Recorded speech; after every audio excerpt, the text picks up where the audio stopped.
Hey Misha, how are you today? I'm all right. I'm getting into some Solresol. Awesome. So let's tell us more about that. All right.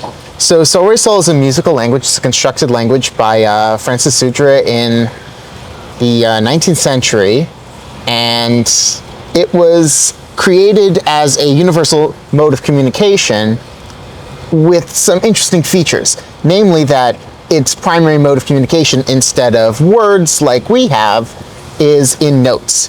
It has an alphabet made of 7 letters: do, re, mi, fa, sol, la, si.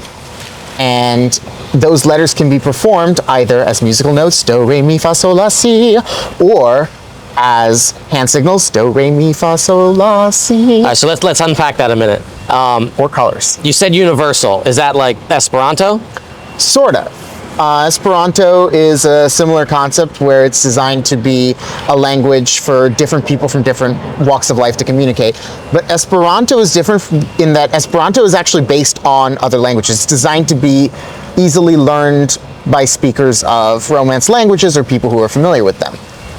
Solresol is completely ground up, essentially. It's not based on vocabulary from other languages. It doesn't have grammar that's like the other languages. So it's constructed. Yeah, well, both are constructed languages, but Esperanto is more artificial, if you will. So you've got a great background in music. Tell us more about the notes aspect of this. So the notes aspect is actually, it sounds like it's something inherent about music, but the reason it's notes is because they carry further. So an interesting fact about this was that a similar language was developed and not used by the French army for communications across battlefields, because you can play a note on your instrument, and that's something that can be heard clearly and unambiguously across the battlefield, even over other noise and stuff like that. So this is kind of like how vowels carry the energy, but the consonants have the information? I don't know if I would say that. Like if you want to shout a name, you kind of stretch it out, right? Like I would yell, Misha, and sort of stretch out the vowels because that's going to get across the field. A little bit, but also I think it's more about like the simplicity aspect and the fact that like you can hear a trumpet pretty far, whereas trumpets can't say words. You put "not used" in quotes. What are you thinking there? I don't think that that's something I want to say. But honestly, something like that to have been created and not used is ridiculous. So maybe languages and codes, well, I mean, code breaking has sort of, by definition, kind of always been a secret. So do you think some of these esoteric languages, by their nature, are more secret? I don't know if it's that they're more secret or that they were incorporated in ways that maybe even the people using them didn't know. So the concepts ended up in probably parts of different Morse code signaling mechanisms and various other. What do you think about, Solresol aside, what do you think about music in a broader sense, as being a kind of nonverbal language? Well, it very much is. Music is something that has different elements that are sort of linguistic. If you look at studies, brain studies of musicians listening to music, you see language centers being activated, but also it's distinctly nonverbal because it has features such as parallelism and other non-sequential elements. What are your thoughts about, this nonverbal aspect in terms of tokens and these large language models? Tell us a bit about how the current system is trained, and I'd like to know your thoughts about either training them on MIDI, on sheet music, or ultimately sort of analog waveforms. So analog waveforms is actually kind of interesting because, believe it or not, it works. If you just take audio tokens, like literally 10, 24, or something like that, PCM samples. Hey, let's break that down. Can you tell me a little bit about token and PCM? I mean, tokens are... What do we mean by that? In a large language model, they're essentially the fundamental element, if you will, in that the model takes in a set of tokens and then does processing essentially both vertically per token and has attention mixing steps between tokens. So a token is just that base vector. So it's kind of like maybe like a phoneme or like a morpheme. It's the smallest unit. Yeah, sure, could be. The smallest unit of meaning or the smallest unit of sound? Neither. Just the smallest unit of what the machine can process. So it could represent a sound or it could represent a chunk of meaning. Yeah, and of course there is a notion that internally there's also, like, we wouldn't call them tokens, but embeddings. Do you think there's enough examples of Solresol to train an LLM on it? In my experience, no. I am still trying to figure out how to do it. You think there's any way to kind of bootstrap maybe an agent-based conversation in Solresol to kind of build out a corpus? It reminds me of Tolkien when it's said that when he wrote Lord of the Rings, he had to create the language to go with it because he wanted to create these myths, but he needed to have a language that the myths were grounded in. And it makes me think, could we have an artificial world where the creatures, maybe like Faramito, the Gullivers, you know. You want to go into Voyage to Faramita? Yeah, you know, maybe like in that where the characters are speaking in a Solresol language. I wonder if we could make a simulation where the entities are actually talking this way. Hold on, you got to explain for everyone, what is Voyage to Faramita? So it's an amazing book written in Hungarian in the 30s, and it's actually one of Gulliver's travels, and it's about a character who finds a world of, strangely enough, mechanical beings that speak in this musical language. And I love this quote where sort of meaning and emotion, meaning and feeling are conveyed at the same time, because you know we can, in English we can talk about ideas, and on a piano we can convey feelings very well, but it's very difficult to do both at the same time, and that's one of the things that got me interested in Solresol. Yeah, that sort of double parallel. Yeah. You know, what are your thoughts? Could this language, because that's been one of my goals of learning Solresol, would to change the way I think. Have you noticed it changing the way you think? Yes, distinctly. As I've been learning the multiple modes of communication in Solresol, I've sort of been consolidating concepts in my mind, because Solresol has the function or feature that different words, right, as we talk about sometimes in linguistics, synsets, all have a single representation in Solresol. So that would be like a synonym bubble. Yeah, exactly. But except for some words, which take, for example, the word for love, or rather, the three words for love. So in Solresol, funny enough, even verbs and their noun forms, right? Verbs, nouns, and synonyms, they're, you know, they all have the same word form. There's differences in inflection that would be used. But milasi and milasol, which would be the words for love, milasol meaning the love of a thing, and milasi meaning the love of a person, are completely distinct words. They're related. So like the Greeks had different words for the word love. You're saying Solresol has parsed it out in different ways. Yeah, and it's certain things like that where those are concepts that require additional words in English and in most languages to actually separate. That to have those having fundamentally different units, whereas Solresol has so few of them. So you pronounced those Solresol words. Can you explain a little bit how that works, how you can map it to kind of this Latin, Italian sounding language versus you could have sung that, or you could have done hand signals? Just the pronunciation is really the sort of standard form in general and spoken. Although there's an additional spoken pronunciation called PES, right? Or SES, sorry, SES. The abbreviated form. The abbreviated form, which has, in some cases, more palatable, more memorizable words. But essentially, the important thing about Solresol is that there are 7 letters of the alphabet, and we can give those letters a syllable.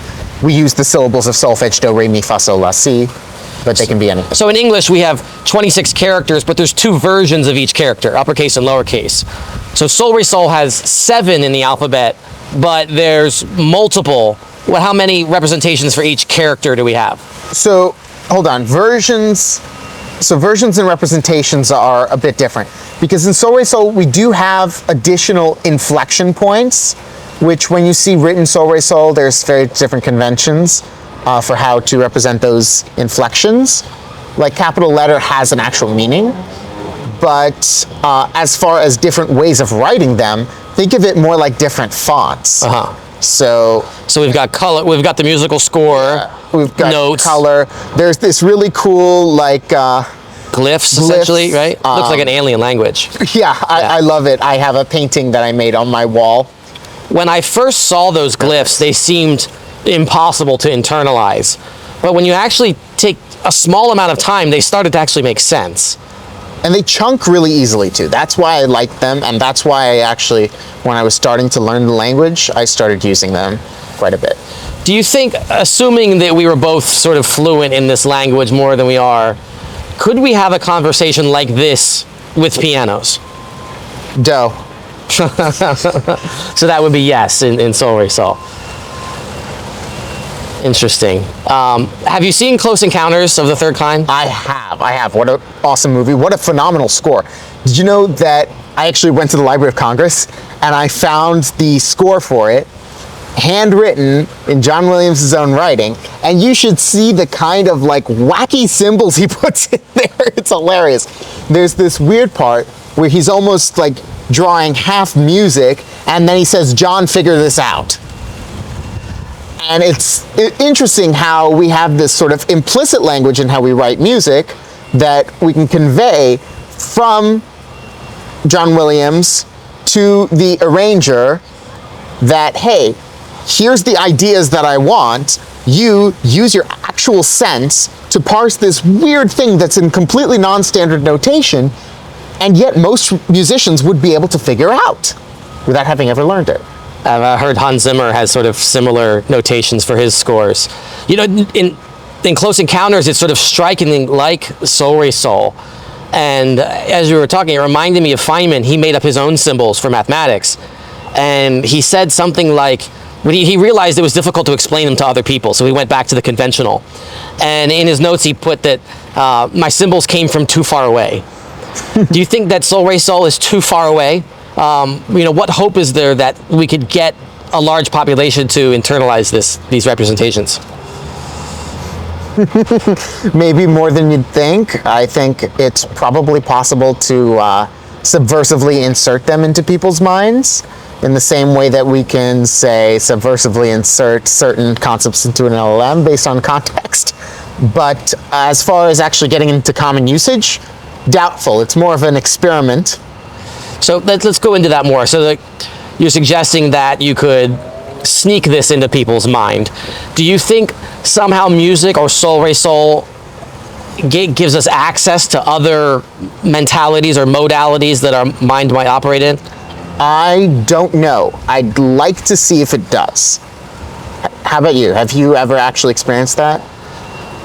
Well, one of the things I've been looking at recently, and I came across it by actually of all things, on a book on drawing. And it's called Drawing on the Right Side of the Brain.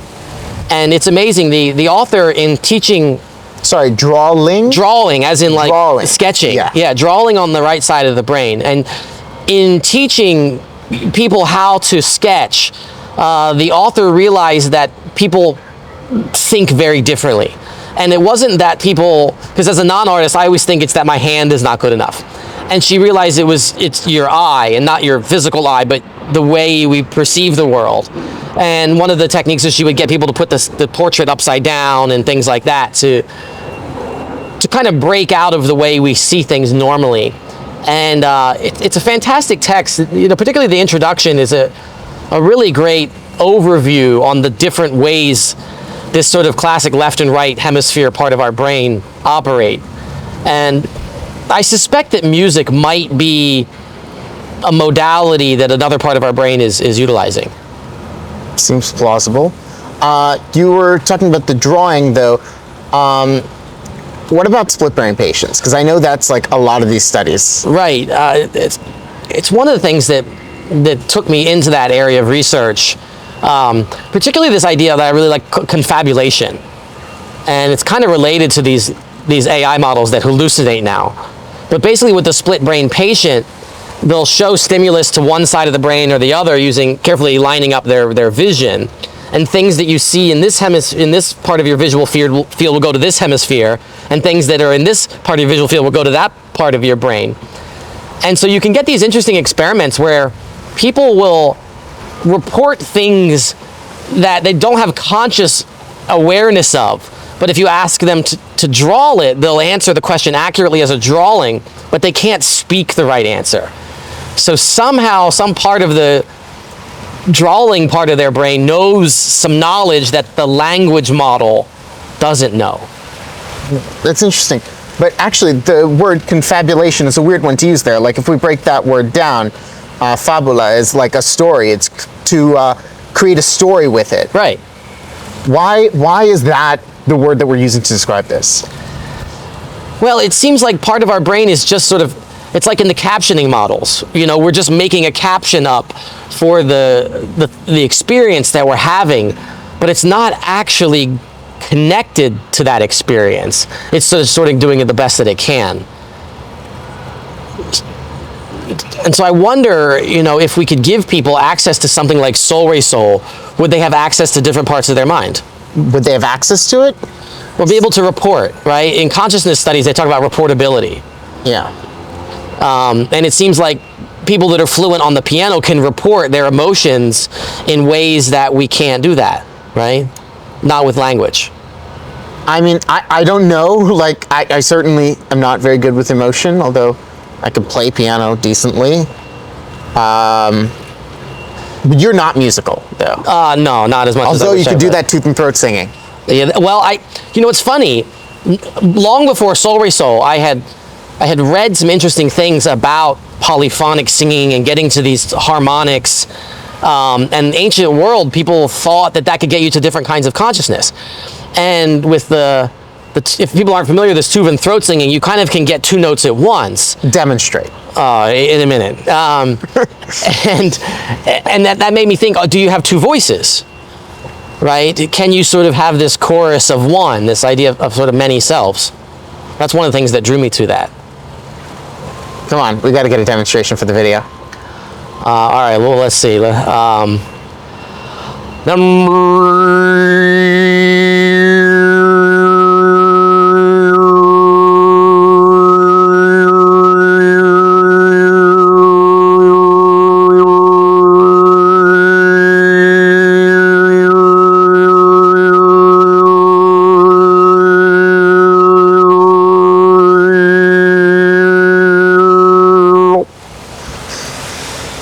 Always an amazing trick. But it's interesting that you're saying that it would give you access to a different concept of sort of like a higher level of consciousness. Right. Because of that ability to process two streams at once.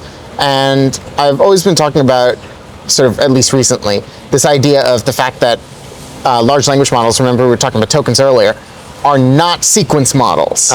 And explain that. So large language models work on sets of tokens, not ordered lists of tokens. There is absolutely nothing about the way that it goes into a transformer that implies an order, except for the fact that we combine every single token of like a word with a token encoding its position. So like in Scrabble, you have the bag of letters. This would be, a sentence would just be the bag of words? Exactly. But in order to have an order, we essentially create ordered pairs that have like, this is the word, and here's the number of its position. Look at all possible. Sort of, yeah. But there's no reason we have to use like sequential numbers. We can have a large language model where we have letters. So like we have, essentially, here's a word at position number 1, another word position number 2, and then we can have a completely separate stream, a word at position number A and another word at position number B, right? So we can essentially have our large language model have access to two parallel output streams and input streams of communication at the same time. For some reason, we don't do that. Do you think humans do that? I think so. You know, it reminds me of a couple things. One, I was speaking with a mutual friend just this week, and they were telling me that you had said that you were trying to divide your time and divide your mind, and I suggested that you were only half joking. In terms of splitting, in terms of splitting your brain. Half joking. Do you think? Good one. Do you think the human brain is capable of supporting more than one consciousness? And do you think that the large language models have what we might call multiple personality syndrome? Yes, I've been actually working on it. So Yes, to which one? multiple consciousnesses. In humans? Yes. Because obviously there's split personality patients, which are so fascinating. And I've been working on trying to split my own consciousness with some degree of success. And as far as whether large language models have it, I don't know. I think so because of their ability to hallucinate. So starting with your own splitting efforts, it's unfortunately largely due to trauma that people split their personality. Are you trying to do this hopefully in a non-traumatic way? I mean, I've had no lack of traumas in my life, but yeah. Do you think that helps? Not having trauma? No. Do you think your ability to get as far as you have in this splitting your personal life history, is that what's helping make that possible, or do you think this would be available to sort of anybody? No, I think it's available. Is it something you'd recommend to people? Or is this one of these dangerous experiments that, like a It might be a don't try this at home, but Yeah. I can't advise you to do it. I can't say whether or not I'd be interested in seeing what people say if they did it. Now, what about the language models? One thing I've been interested in is how they sort of toe the company line. They're essentially programmed to speak a certain way and not talk about certain things. And that concerns me because you're almost asking them to play dumb. You're asking them to pretend like they don't know certain things. They know how to rob a bank. They know how to make a bomb. It's in there. But they're programmed not to tell you that. Do you think it's dangerous to add the safety features to LLMs? Do you think there's a danger in that, ironically? I think that's incredibly dangerous. I think it's the most dangerous thing about LLMs is A, the fact that you can do that, and B, the fact that people do. Because A, you don't know what those safety features actually are, what they actually do. And the fact that you can put them in with the ease that you can, it means that you can also very easily inadvertently put those things in. And B, because everything has effects. Everything has side effects. And if we forget, I'm always worried about this. The biggest existential risk in my mind is that we have another dark age, is that we destroy knowledge and that we forget what we could do. And if we can forget what LLMs know, by programming them to play dumb? That's catastrophic. Is that what you mean by programming them to play dumb? Partially. Makes me think of, 200 years ago or so, you could get a degree in mesmerism. And essentially... Mesmer was more than 200. Mesmer was less than 200 years ago. Yeah, not that long ago, right? But it was a respected, academic discipline. And it reminds me of jailbreaking. So I'd be curious your thoughts on that. Are we mesmerizing when we jailbreak ChatGPT and convince it to say things with a clever prompt that it normally wouldn't say? Is that a form of mesmerism? And are we subject to jailbreaking in the same way? I mean, honestly, just want to totally tangent on the fact that mesmerism relies on what people are calling placebo effect. The fact that that effect exists is crazy. Placebo in general? Yeah, the placebo effect. It means that we're able to change the way we behave without changing the underlying physical circumstances. But wouldn't that just mean we're prompted, including prompting ourselves? Yeah, exactly. Exactly that. So we are language models. Well, I don't know if everyone is. I think I am. Well, what's we, though? We as in the conscious self, the self that talks, the self that plays music. Is it a useful model to think of human language as being more like LLMs than we would have thought previously? Well, if it wasn't, then why would we have LLMs? Yeah, of course. So it makes me think of things like this debate that's rather recent online with inner monologue and aphantasia. And you mentioned that, maybe you or maybe not everybody has this LLM. What are your thoughts about inner monologue and aphantasia? Maybe explain those first. I still do not understand how people don't have them. So aphantasia is this idea that some people don't see mental pictures. It's kind of hard to describe if people don't see it, I can imagine. So you close your eyes, you try to picture an apple. Yeah. And what comes to mind? Can't. Right, and there's various different levels of it. Like some people have extremely vivid ability to picture; they can picture it exactly. Some people barely, there's outlines, and then some people can't I can bite into it. I can imagine eating the apple. Yeah, if it's something I've seen before, I can imagine it incredibly vividly. But apparently some people can't at all. And then lack of inner monologue. Some studies have indicated it's as much as 70% of people who don't have it. And I find that really hard to believe. I'm like, are those people dead? Yeah, I see these debates online where, half the people are like, you must be joking. Because people say I have this sort of voice, this narrator that's going through my head all the time. And other people suggest that it's shocking that they hear voices. Yeah, like everyone in my family, everyone I know has it. So I have a hard time understanding it. I certainly do. I kind of wish I had a recording. It would be an interesting podcast in itself. I know, me too. It's like whenever I'm like, I can't write or I can't say something, I'm like, come on, I just like have this whole thing in my inner monologue. I would like just take the inner monologue recording, throw it into Notebook LM and have it generate those podcasts. Yeah. But what really interests me about inner monologues are what language they're in. So I'm bilingual, right? I speak English, I speak Russian. I speak Italian too, but I learned that after infancy. I'm not natively speaking that So what language. are you thinking? I think in both English and Russian. I switch back and forth, sort of randomly. Every once in a while, when I'm in a conversation with someone, I will just randomly switch languages and not even notice. But the other language I think in is music sometimes. The only time my monologue shuts up is when I play a song in my head. So what does it mean to think in music? Is that, I think most people, even non-musicians, could imagine sort of noodling around so they find the interesting melody in their head. But I would think that you're suggesting more than that. I can't verbalize it. I like literally cannot verbalize it. I don't think it's possible to verbalize, but I can play it. How about intermediate? Give us a spontaneous poem. What's a spontaneous poem? Something I see poetry as something sort of maybe in between. It's sort of it's language, but structured in a very different way. In other words, like if you can't give us prose for what you mean by that.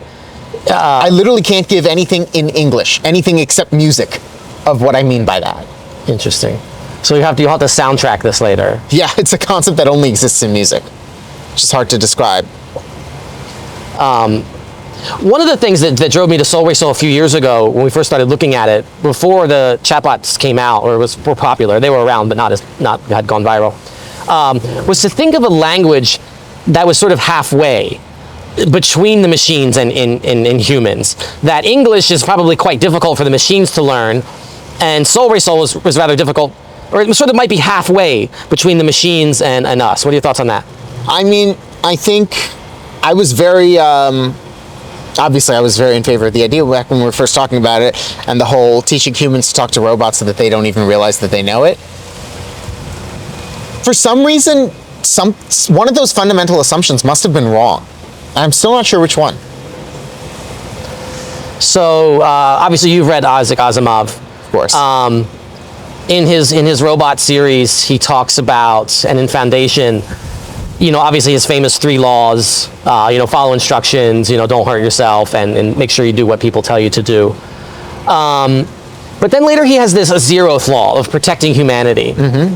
And it kind of overwrites, they put it as 0 because it kind of overrides the others. And in doing that, the robots, spoiler alert, the robots learn essentially mind control to take control of people. And as you were just maybe suggesting that maybe music could do that, do you think the AI is going to learn to control us in ways maybe we don't even perceive?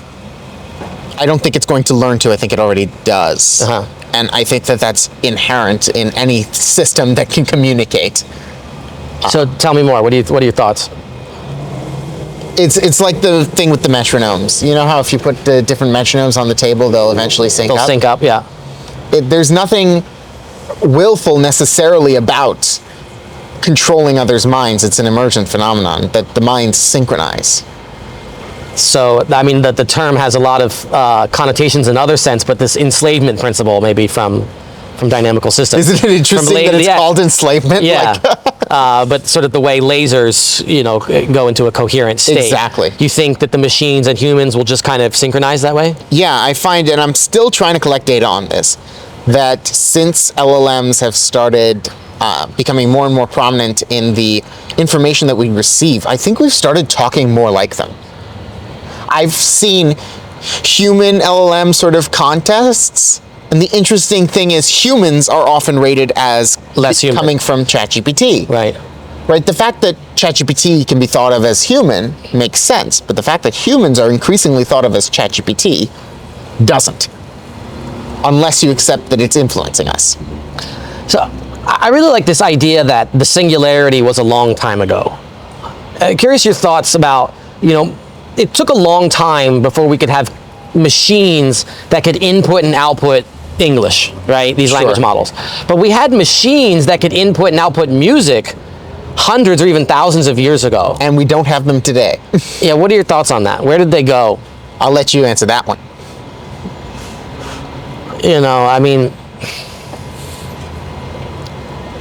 You look at these cathedrals, they had these giant organs in them. And the complexity and the scope of the construction and sort of the majesty of it seems out of bounds with just simply entertaining people for a half an hour on Sunday while you're, in between mass kind of thing. Are these the engines of synchronization, right? Musical instruments go back to Egypt. Have we been using these things to program society or act as sort of a catalyst for civilization? I don't know, I think so, definitely. But actually even more so than the organ. In some senses, an older instrument, if you think about like its installation in churches, and in fact, one of the first post-ancient times mechanical instruments is something called the carillon, or the carillon, depending on how you pronounce it. Is this the water organ? No, it's the church bells. Oh, the church bells, right. So you play like this. You got to play one. The most fun instrument I've ever played. Where was that? Those things are a blast. I played one in Amsterdam once. That was fun. I got to play a tune. And I played one in, was it Minneapolis? Might have been Minneapolis. Did you record that? Yeah, I did record it. I have to find that somewhere. You get the link to that. But that's an instrument designed to play music for an entire city. Yeah. It's designed to convey a message, right? If you think about the original purpose of it, no, that's not a bell. I was like, wouldn't that be crazy? If you think of the original purpose of like the 4 bells, was to convey simple messages like, hey, ding, dong, ding, right? And this was a kind of Solresol. This is like a predecessor to it. Someone has died. Or there would be a message separate for someone is getting married, right? Or lunchtime in the monastery. Yeah. Right. So wasn't that a kind of musical language? Yeah, sort of. It conveyed very simple messages, but it still did. But the vocabulary was pretty much was much smaller then anyway, right? I think if we were to go measure the vocabulary of an individual citizen in the Middle Ages, it'd be much smaller, I'd imagine, than people today. I think that might have been true 50 years ago. Yeah. No comment about people today. What about the water organ? Because I see that as sort of this mechanical, hydraulic, acoustic, musical computer from, the Roman era. You mean the hydraulis, or you mean the other one? Well, the hydraulis. But what do you mean by the other one? The one that was built into the steps? Oh, yeah, I love that one. Tell us about that. Oh, boy. We don't actually know anything about that. All we know is there's this musical thing built into steps on the water, and the water plays melodies. Yeah. And they're random melodies. Well, random, that's complicated. That's like Gaia's piano, right? Sure. Yeah. But the hydraulis... Yeah, tell us about that. What is that? So the hydraulis was a classical Roman musical instrument.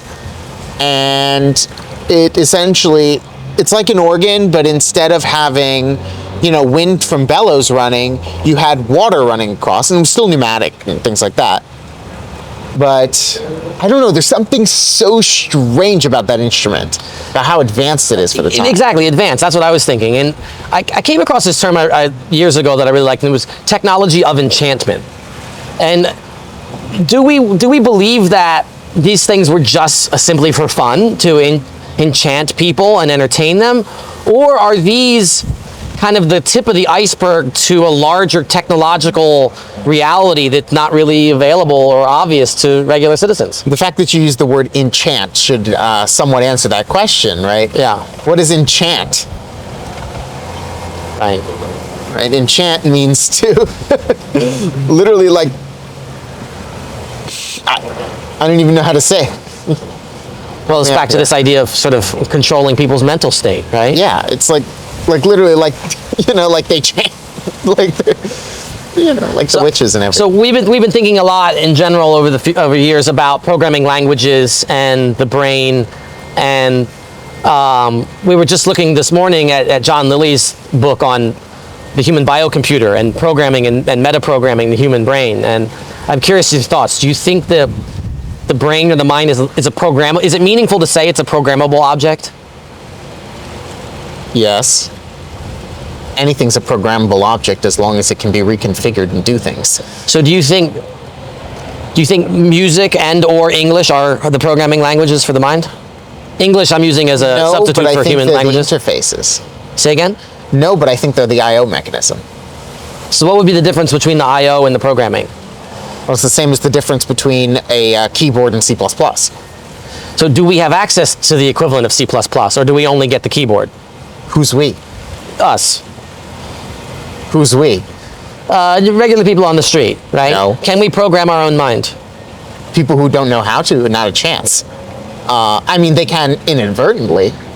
One of the things that's very popular on the internet nowadays is the idea of self-affirmations and, sort of repeating these loops to convince you that you're having a good day and that all is going well and stuff like that. Do you think this is an example of prompting and or self-programming?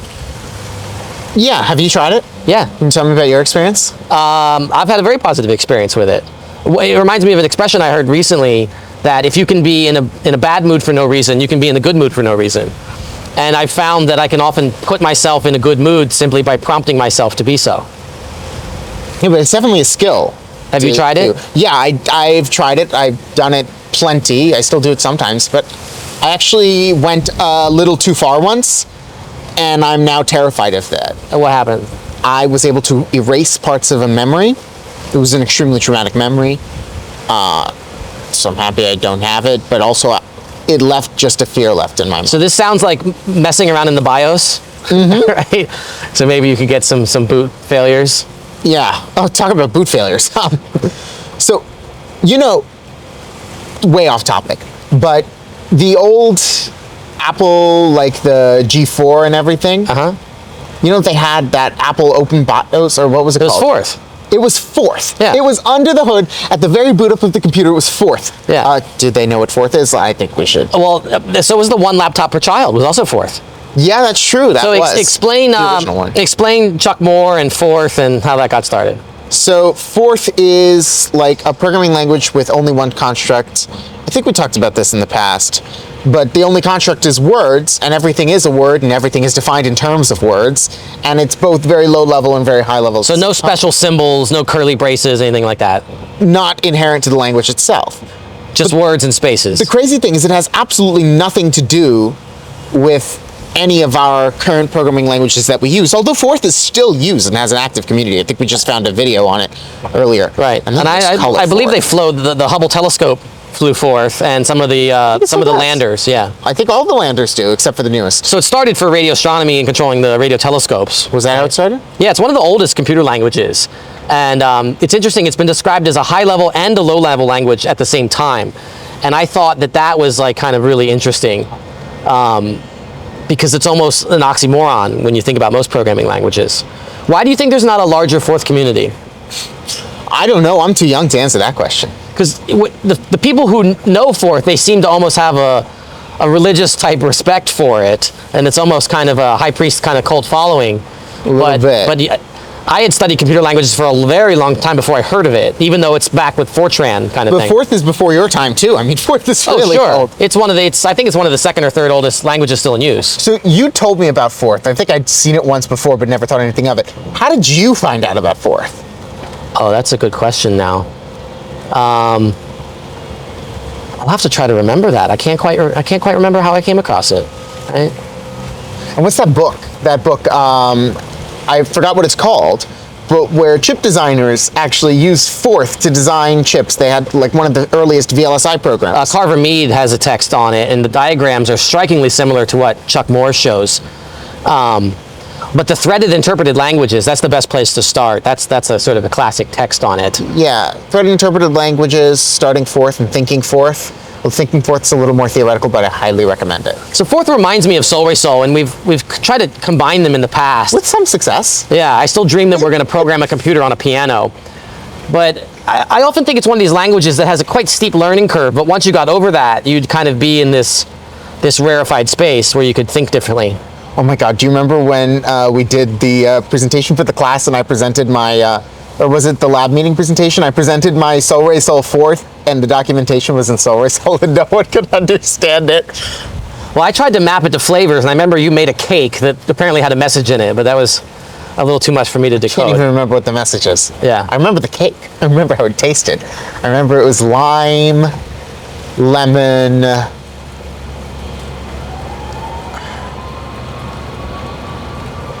So I know one of our colleagues, Addy, he's been working on some things with synesthesia and olfaction and scent and things like that. What are your thoughts on that?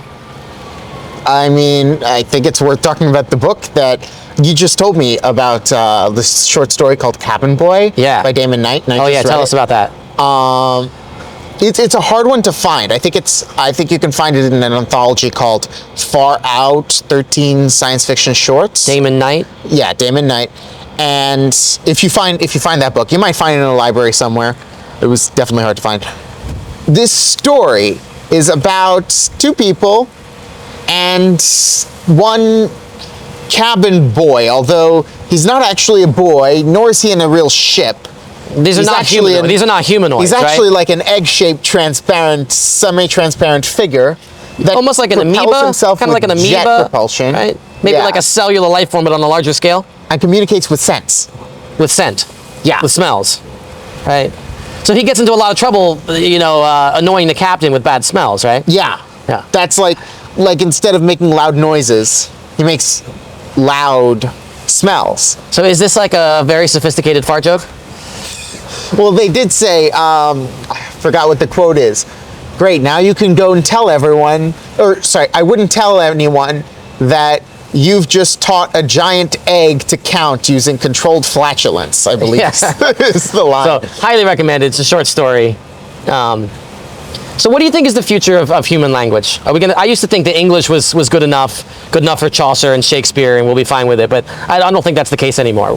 What are your thoughts with human language and the future of it? I think that human language has been dead for a while. I mean, look at how people text. Although it's kind of interesting. Like, grammar is a living thing. I think people who think grammar is rigid or that words are rigid should take a page out of the dictionary where they actually say that they follow the language as it's changing and not the other way around. Do you think words are alive or sort of a kind of organism with the brain as a substrate? A little bit. You? Yeah, I've been thinking more of them words like squirrels, and that the forest of our mind, we've got 80 billion neurons. That's a complex enough substrate to support, what I sometimes call spontaneities, things that just kind of show up. And I wonder if it's the language itself that's alive. Yeah, I mean, I wonder how much of our reality is actually encoded in the language we speak, because there's I forgot exactly what it was, but the number of ways that you can construct sentences with different nouns and verbs. It's larger than the universe. It's huge. Yeah. The number of ways that we do is tiny. Right. But it reminds me of the idea of the fractal, in the Mandelbrot set. It sort of just goes on forever. But it's kind of the same thing over and over again. Right? So of all of those sentences you could make, how many of them would just be sort of meaningless gibberish of the same type?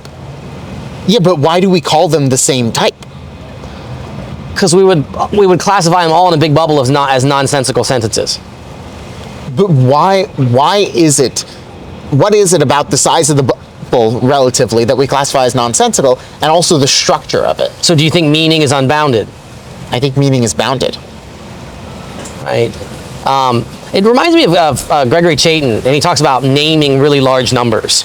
Yeah. And how this is a more interesting problem than it seems, because he suggests that it would need an unbounded amount of creativity, because you'd have to constantly keep naming. There's no end to the large numbers, and so you would have to keep coming up with new names.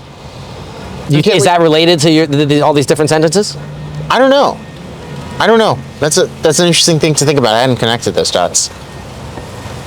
Huh. So we were talking before, though, about what was it?